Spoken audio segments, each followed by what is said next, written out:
Sankrant special लाडू।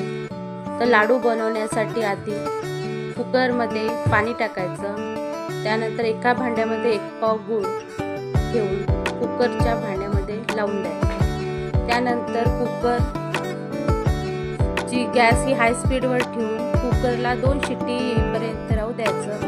त्यानंतर 1 पाव तीळ घेऊन ते कढईमध्ये ठेवून छान भाजून घ्यायचं। छान लालसर आणि तीळ तडतडत असे ते भाजून घ्यायचे आणि ते कढईतले जे आहे ते वाट्यात काढून घ्यायचे। त्यानंतर त्याच भांड्यामध्ये शेंगदाणे घ्यायचे, ते पण छान भाजून घ्यायचे। शेंगदाणे छान लालसर होईपर्यंत भाजायचे। आता शेंगदाणे भाजले गेलेले आहे, त्याची आता छान साल काढून घ्यायची। शेंगदाण्याची साल काढून झाली की ते खलबत्त्यामध्ये छान कुटून घ्यायचे। आता हे शेंगदाणे जे आहे ते बारीक केलेले आहे, ते तिळाच्या मिश्रणामध्ये मिक्स करून घ्यायचे।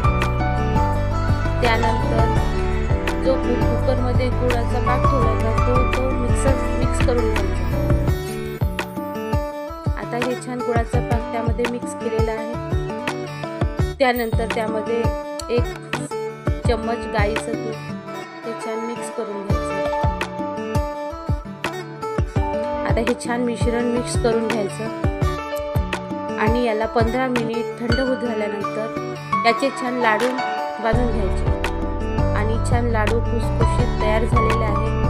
हे सगळे लाडू तयार करून घ्यायचे आणि माझ्या चॅनलला सबस्क्राईब आणि लाईक करा।